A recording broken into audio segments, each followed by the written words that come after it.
Hello students, അപ്പോൾ നമ്മൾ കഴിഞ്ഞ വീഡിയോയിൽ ആർക്ക് വെൽഡിങ്ങിനെ പറ്റിയാണ് ഡിസ്കസ് ചെയ്തത്. ആർക്ക് വെൽഡിങ്ങിൻ്റെ വർക്കിംഗ് എങ്ങനെയാണ് ആർക്ക് വെൽഡിങ് ചെയ്യുന്നതും ഒക്കെ നമ്മൾ ഡിസ്കസ് ചെയ്തു.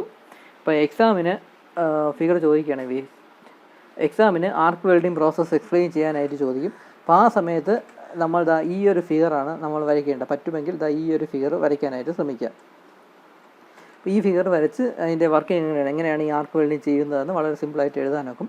സെൻറ്റൻസുകൾ എന്തൊക്കെയാണെന്ന് നിങ്ങളുടെ ടെക്സ്റ്റ് ബുക്കിൽ സിമ്പിളായിട്ട് കൊടുത്തിട്ടുണ്ട്.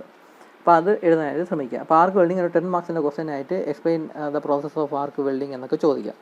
അപ്പോൾ അത് വളരെ ഇമ്പോർട്ടൻ്റ് ആയിട്ടുള്ള ക്വസ്റ്റ്യനാണ് ഈ മോഡ്യൂളിൽ. കാരണം വെൽഡിങ്ങിൽ ആർക്ക് വെൽഡിങ് മാത്രമേ നമുക്ക് പഠിക്കാനുള്ളൂ. അപ്പോൾ അതുകൊണ്ട് അതൊന്ന് പഠിച്ച് വെച്ചേക്കുക. 10 മാർക്സിൻ്റെ എസ്എ ക്വസ്റ്റ്യൻ ആയിട്ട് ചോദിക്കും. ഈ ഒരു ഫിഗർ വരയ്ക്കാനായിട്ട് ശ്രമിക്കുക. അതല്ലെങ്കിൽ ഈ ഒരു ഫിഗർ വരച്ചാലും മതി. അപ്പോൾ അധികം കമ്പോണൻസ് ഒന്നും മാർക്ക് ചെയ്യേണ്ട ആവശ്യമില്ല. ഈ ഫിഗർ വേണ്ട, ഈ ഫിഗർ വരച്ചാലും മതി. ഇതും ആർക്ക് വെൽഡിങ്ങിൻ്റെ ഫിഗർ തന്നെയാണ്. ഈ ഒരു സിമ്പിൾ ഫിഗർ വരച്ച് ആർക്ക് വെൽഡിങ്ങിൻ്റെ പ്രോസസ്സ് എന്താണെന്ന് എക്സ്പ്ലെയിൻ ചെയ്യാവുന്നതേ ഉള്ളൂ. ഇനി ടൈപ്സ് ഓഫ് ഇലക്ട്രോഡ്സ്, ഇത് ജസ്റ്റ് മനസ്സിലാക്കിയാൽ മതി. മേ ബി 2-3 മാർക്സിന് ചോദിച്ചെന്നിരിക്കും ആർക്ക് വെൽഡിങ്ങിന് എന്തൊക്കെ ടൈപ്പ് ഓഫ് ഇലക്ട്രോഡ്സ് ഉപയോഗിക്കുമെന്ന്. അപ്പോൾ ഇതാണ് നമ്മുടെ ഇലക്ട്രോഡ് എന്ന് പറയുന്നത്. അതിൽ ഈ ക്രീം കളറിൽ കാണുന്നതാണ് അതിൻ്റെ ഫ്ലക്സ് കോട്ടിംഗ് എന്ന് പറയുന്നത്. ഇതാണ് അതിൻ്റെ ആക്ച്വലായിട്ടുള്ള മെറ്റൽ വയർ അല്ലെങ്കിൽ മെറ്റൽ റോഡ് എന്നുള്ളത്. ഇതാണ് ആക്ച്വലി നമ്മുടെ ഇലക്ട്രോഡ് ഹോട്ടലിലോട്ട് കൊണ്ട് കണക്ട് ചെയ്യാനുള്ള പോർഷൻ എന്ന് പറഞ്ഞാൽ ഇതാണ്. അപ്പം ഇതെന്ന് പറഞ്ഞാൽ ആക്ച്വൽ മെറ്റലാണ്. ആ മെറ്റലിനോട് ഉണ്ടാക്കിയ ഇലക്ട്രോഡാണ്. അതിൻ്റെ മുകളിലുള്ള കോട്ടിംഗ് ആണ് ഇത്. ഈ പോർഷനാണ് നമ്മുടെ ഇലക്ട്രോഡിലോട്ട് കൊണ്ട് കണക്ട് ചെയ്ത് കൊടുക്കുന്നത്. അപ്പോൾ നമ്മുടെ ഇവിടെ ഈ ആർക്ക് വെൽഡിങ്ങിൽ ഉപയോഗിക്കുന്ന ഇലക്ട്രോഡ്സ് എന്ന് പറഞ്ഞാൽ ബേസിക്കലി 2 ടൈപ്പ് ഉണ്ട്.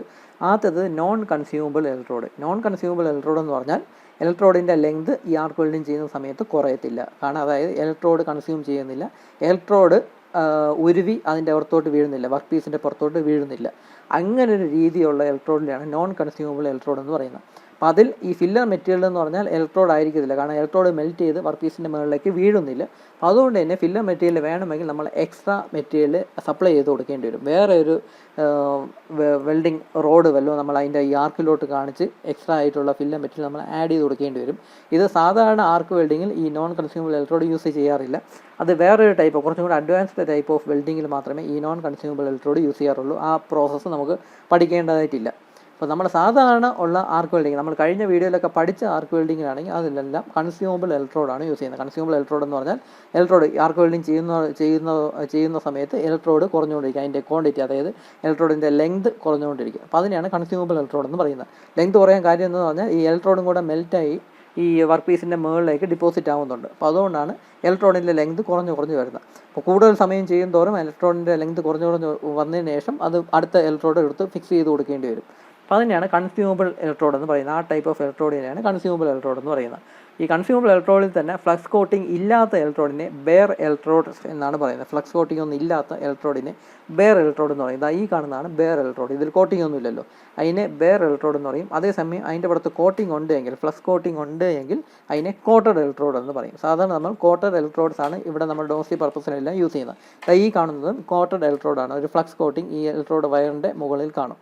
അതിനെയാണ് കോട്ടഡ് ഇലക്ട്രോഡ്സ് എന്ന് പറയുന്നത്. അപ്പം കൺസ്യൂമബിൾ ഇലക്ട്രോഡ്സ് 2 ടൈപ്പ് ഉണ്ട്, ബെയർ ഇലക്ട്രോഡ്സും കോട്ടഡ് ഇലക്ട്രോഡ്സും. ബെയർ ഇലക്ട്രോഡ് എന്ന് പറഞ്ഞാൽ അതിൽ കോട്ടിംഗ് ഒന്നും ഇല്ല.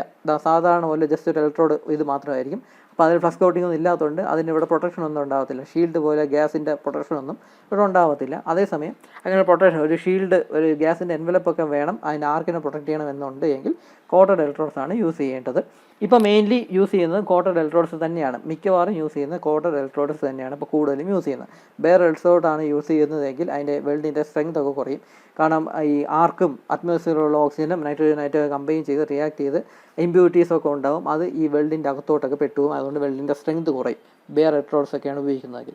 അതുകൊണ്ട് ഇപ്പം കോട്ടഡ് ഇലക്ട്രോഡ്സ് തന്നെയാണ് ഉപയോഗിക്കുന്നത്. അപ്പോൾ സാധാരണ ആർക്ക് വെൽഡിങ്ങിലാണെങ്കിൽ ഉപയോഗിക്കുന്ന ഇലക്ട്രോഡിനെ കൺസ്യൂമബിൾ ഇലക്ട്രോഡ് എന്ന് പറയാം. അതിൻ്റെ കാര്യം എന്താണെന്ന് പറഞ്ഞാൽ ഇലക്ട്രോണിൻ്റെ ലെങ്ത് കുറഞ്ഞുകൊണ്ടിരിക്കും. വെൽഡിങ് ചെയ്യുന്നതിനനുസരിച്ച് ലെങ്ത് കുറഞ്ഞുകൊണ്ടിരിക്കും. നോൺ കൺസ്യൂമബിൾ ഇലക്ട്രോഡ് എന്ന് പറഞ്ഞാൽ അതിൻ്റെ ലെങ്ത് എപ്പോഴും കോൺസ്റ്റൻറ്റ് തന്നെയായിരിക്കും. എത്ര നാൾ വെൽഡ് ചെയ്താലും അതിൻ്റെ ലെങ്ത് കോൺസ്റ്റൻറ്റ് തന്നെയായിരിക്കും. അത് സ്പെഷ്യൽ ടൈപ്പ് ഓഫ് വെൽഡിംഗ് പർപ്പസിന് വേണ്ടി മാത്രമേ ഈ നോൺ കൺസ്യൂമബിൾ ഇലക്ട്രോഡ് ഉപയോഗിക്കാറുള്ളൂ. ആ മെത്തേഡൊന്നും നമുക്ക് പഠിക്കേണ്ട ആവശ്യമില്ല. ഇപ്പോൾ ഈ നോൺ കൺസ്യൂമബിൾ ഇലക്ട്രോഡ് എന്ന് പറഞ്ഞാൽ ഇലക്ട്രോണിൻ്റെ ലെങ്ത് കുറയത്തില്ല, അത് ഇലക്ട്രോഡ് കൺസ്യൂം ചെയ്യുന്നില്ല. അപ്പോൾ അങ്ങനത്തെ ടൈപ്പ് ഓഫ് ഇലക്ട്രോഡിനാണ് നോൺ കൺസ്യൂമബിൾ ഇലക്ട്രോഡ് എന്ന് പറയുന്നത്. അപ്പോൾ ഈ ഒരു question different types of electrodes എന്ന് മേ ബി 2-3 മാർക്സിന് ചോദിക്കാം. അപ്പോൾ ഈ സംഭവങ്ങൾ ലിസ്റ്റ് ചെയ്ത് നിങ്ങൾക്ക് അറിയാവുന്ന സംഭവങ്ങൾ എഴുതിയാൽ മാത്രം മതി. 1-2 സെൻറ്റൻസ് ഓരോന്നിനെ പറ്റി അങ്ങ് എക്സ്പ്ലെയിൻ ചെയ്താൽ മതി. അപ്പോൾ ഇതാണ് ഡിഫറെൻറ്റ് ടൈപ്സ് ഓഫ് ഇലക്ട്രോഡ്സ്.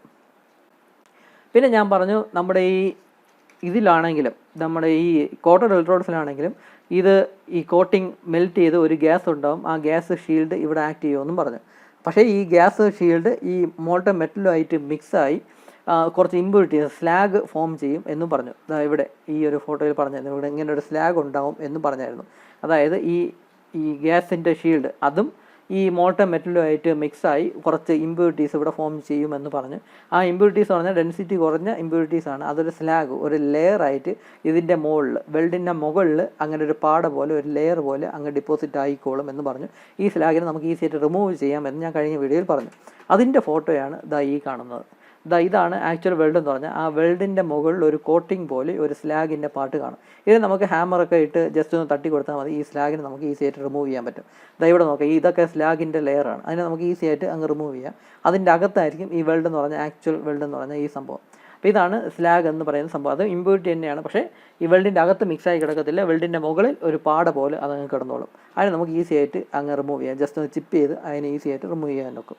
അപ്പോൾ ഇതാണ് സ്ലാഗ് എന്ന് പറയുന്നത്.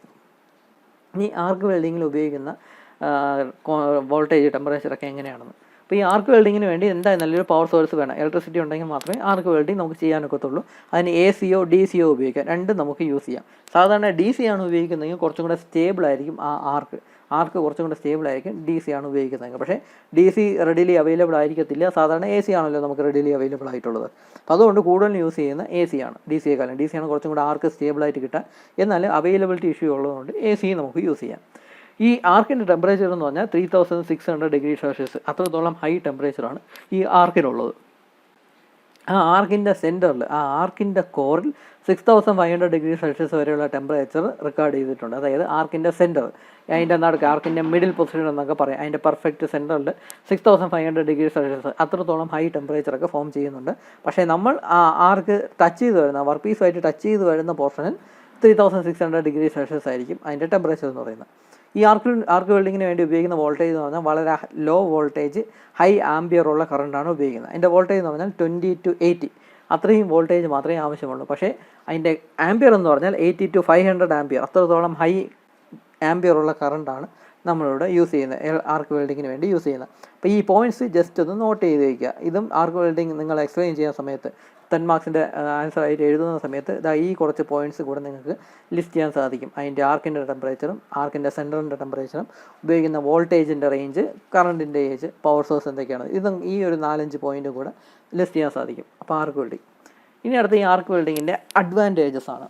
ആർക്ക് വെൽഡിങ്ങിൻ്റെ അഡ്വാൻറ്റേജസ് ഒന്ന്, ഗ്യാസ് വെൽഡിങ്ങിനെക്കാളും വളരെ ഫാസ്റ്റാണ്. കാരണം ഗ്യാസ് വെൽഡിങ്ങിൽ ഇത്രത്തോളം ഹൈ ടെമ്പറേച്ചർ ഒന്നും ഉണ്ടാകാൻ സാധിക്കത്തില്ല. 3600 ഡിഗ്രി സെൽഷ്യസ് ഒന്നും ഈ ഗ്യാസ് വെൽഡിങ് ഉപയോഗിച്ച് ക്രിയേറ്റ് ചെയ്യാനൊക്കത്തില്ല, ഗ്യാസിനെ ബേൺ ചെയ്ത് ഉണ്ടാക്കാൻ സാധിക്കത്തില്ല. അപ്പോൾ അതുകൊണ്ട് തന്നെ ആർക്ക് വെൽഡിങ് കുറച്ചും കൂടെ ഫാസ്റ്റാണ്, ഗ്യാസ് വെൽഡിങ്ങിനെക്കാളും ഫാസ്റ്റാണ്, കോസ്റ്റ് കുറവാണ്. ഇവിടെ ആകെ ചിലവെന്ന് പറഞ്ഞാൽ സത്യം പറഞ്ഞാൽ ഇലക്ട്രോഡിൻ്റെ ചിലവ് മാത്രമേ ഉള്ളൂ, വേറെ കൺസ്യൂമബിൾ ആയിട്ടുള്ള ഐറ്റംസ് ഒന്നുമില്ല. ഇലക്ട്രോഡിനും വളരെ വില കുറഞ്ഞൊരു സാധനമാണ് ഇലക്ട്രോഡ് എന്ന് പറഞ്ഞാൽ, വളരെ വലിയ കൂടിയ സാധനമൊന്നുമല്ല. അപ്പോൾ അതുകൊണ്ട് തന്നെ കോസ്റ്റ് കുറവാണ്, വെർസറ്റൈലാണ്, വളരെ സിമ്പിളായിട്ട് നമുക്ക് സംഭവമൊക്കെ ചെയ്യാനൊക്കെ, വളരെ ഡിഫിക്കൽട്ടായിട്ടുള്ള ഡിസൈനൊക്കെ നമുക്ക് ഉണ്ടാക്കിയെടുക്കാനായിട്ട് സാധിക്കും ആർക്ക് വെൽഡിങ് ഉപയോഗിച്ച്. പിന്നെ suitable for wide range of ferrous and non ferrous metals and their alloys. അതായത് ferrous metals, non ferrous metals, അതിൻ്റെ അലോയ്സും ഒക്കെ ഉള്ള വർക്ക് പീസിന് നമുക്ക് ജോയിൻ ചെയ്യാനായിട്ട് ഈ ആർക്ക് വെൽഡിങ് ഉപയോഗിക്കാം. അങ്ങനത്തെ കുറച്ച് അഡ്വാൻറ്റേജസ് ഈ ആർക്ക് വെൽഡിങ്ങിനുണ്ട്.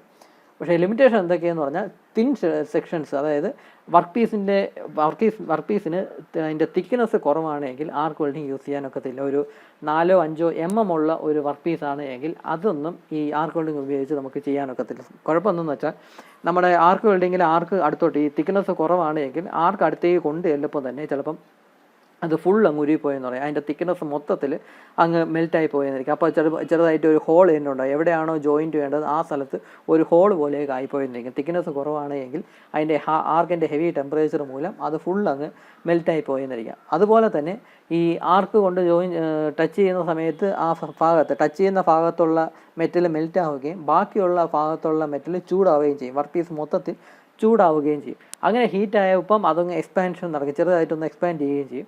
അതിനുശേഷം അത് തണുക്കുന്ന സമയത്ത് കോൺട്രാക്ഷൻ നടക്കുകയും ചെയ്യും. ഈ തിക്നെസ് കുറഞ്ഞ പീസുകളൊക്കെയാണ് ഇങ്ങനെ കോൺട്രാക്ഷൻ നടക്കുന്ന സമയത്ത് ചിലപ്പം പീസ് വളഞ്ഞു എന്നൊക്കെ ഇരിക്കാം. തിക്നെസ് കുറഞ്ഞ വർക്ക് പീസുകളൊക്കെ ആണെങ്കിൽ ഇങ്ങനെ എക്സ്പാൻഷൻ നടന്നിട്ട് പിന്നെ അത് കോൺട്രാക്ട് ചെയ്യുമ്പോൾ ചിലപ്പോൾ വളഞ്ഞു പോയി എന്നൊക്കെ ഇരിക്കാം. അപ്പോൾ അതുകൊണ്ട് തിന്നായിട്ടുള്ള വർക്ക് പീസുകളാണെങ്കിൽ ഈ ആർക്ക് വെൽഡിങ് സൂട്ടബിൾ അല്ല എന്ന് പറയാം. പിന്നെ electrode replacement necessary for long join. അങ്ങനെ കണ്ടിന്യൂസ് ആയിട്ട് ഇങ്ങനെ ആർക്ക് വെൽഡിങ് ചെയ്ത് പോകാനൊക്കത്തില്ല. ഇടയ്ക്കിടയ്ക്ക് ഇലക്ട്രോഡ് റീപ്ലേസ് ചെയ്യേണ്ടതായിട്ട് വരും. കാരണം ഇലക്ട്രോഡിൻ്റെ ലെങ്ത് എപ്പോഴും കുറഞ്ഞ് വരും നമ്മൾ ആ വെൽഡിങ് ചെയ്യുന്നതനുസരിച്ച്. അപ്പോൾ അതുകൊണ്ട് തന്നെ വളരെ ലെങ്തി ആയിട്ട് നിർത്താതെ വെൽഡ് ചെയ്യാനൊക്കത്തില്ല. ഇടയ്ക്കിടയ്ക്ക് നിർത്തി ഇലക്ട്രോഡൊക്കെ റീപ്ലേസ് ചെയ്യേണ്ടി വരും, ഇലക്ട്രോഡ് ചേഞ്ച് ചെയ്ത് കൊടുക്കേണ്ടതായിട്ടൊക്കെ വരും. അപ്പോൾ അങ്ങനെ electrode replacement is necessary for long joint. പിന്നെ ഈ സ്ലാഗ് എന്ന് പറയുന്ന സംഭവം അവിടെ ഉണ്ടാകുന്നുണ്ട്, അതിനെ റിമൂവ് ചെയ്യണം അതൊരു പ്രോബ്ലം കൂടെ ഉണ്ട്. Need to remove slag at the end of welding process. Welding ചെയ്ത് കഴിഞ്ഞിട്ട് ആ സ്ലാഗ് എന്ന് പറയുന്ന ആ ഒരു സംഭവം ഇമ്പ്യൂരിറ്റി അതിൻ്റെ മുകളിൽ വെൽഡിൻ്റെ മുകളിൽ ഒരു ലെയർ പോലെ കിടക്കും, അത് റിമൂവ് ചെയ്യേണ്ടതായിട്ടുണ്ട്. റിമൂവ് ചെയ്താൽ മാത്രമേ നമ്മൾ ആക്ച്വൽ വെൽഡ് നമുക്ക് കാണാനൊക്കെ ഉള്ളൂ. അപ്പം അങ്ങനെ ഒരു പ്രോസസ്സും കൂടെ, സ്ലാഗ് റിമൂവൽ എന്ന് പറയുന്ന ഒരു പ്രോസസ്സും കൂടെ ഉണ്ട്. പിന്നെ നീഡ് പവർ സോഴ്സ്, അതായത് പവറിന് ഇലക്ട്രിസിറ്റി ഉണ്ടെങ്കിൽ മാത്രമേ വർക്ക് ചെയ്യത്തുള്ളൂ. പിന്നെ സ്കിൽ ആൻഡ് എക്സ്പീരിയൻസ് ഉള്ള ലേബർ വേണം. നമ്മളെ കൊണ്ടൊന്നും വെൽഡിങ് ചെയ്യാനൊക്കത്തില്ല. എക്സ്പീരിയൻസും ആവശ്യത്തിന് സ്കില്ലും ഉള്ള ഒരു ഓപ്പറേറ്ററിനെ കൊണ്ട് മാത്രമേ വെൽഡിങ് ചെയ്യാനൊക്കത്തുള്ളൂ. അപ്പോൾ ഇതൊക്കെയാണ് വെൽഡിങ്ങിൻ്റെ ഡിസഡ്വാൻറ്റേജസ് എന്ന് പറയുന്നത്. അപ്പോൾ ഇത്രയും കാര്യങ്ങളൂടെ നിങ്ങൾ ഈ ആർക്ക് വെൽഡിങ്ങിനെ പറ്റി ഒന്ന് പഠിച്ചു വെച്ചേക്കുക. മേ ബി 5 മാർക്കിന് ആർക്ക് വെൽഡിങ്ങിൻ്റെ അഡ്വാൻറ്റേജസ് ആൻഡ് ലിമിറ്റേഷൻസ് എന്നും പറഞ്ഞ് വേണമെങ്കിൽ ചോദിക്കാം. അപ്പോൾ ഈ സംഭവങ്ങൾ ലിസ്റ്റ് ചെയ്ത് കൊടുത്താൽ മതി. ഇതൊക്കെയാണ് ആർക്ക് വെൽഡിങ് എന്ന് പറയുന്ന കാര്യം. നമുക്കിനി അടുത്ത വീഡിയോയിൽ നമുക്ക് സോൾഡറിങ്ങിനെ പറ്റി ഡിസ്കസ് ചെയ്യാം. വെൽഡിങ് കഴിഞ്ഞു ഇത്രയേ ഉള്ളൂ. അടുത്ത വീഡിയോ നമുക്ക് സോൾഡറിങ് എന്താണെന്ന് നമുക്ക് ഡിസ്കസ് ചെയ്യാം. അപ്പോൾ ഈ വീഡിയോയിൽ ഇത്രയേ ഉള്ളൂ. Thank you.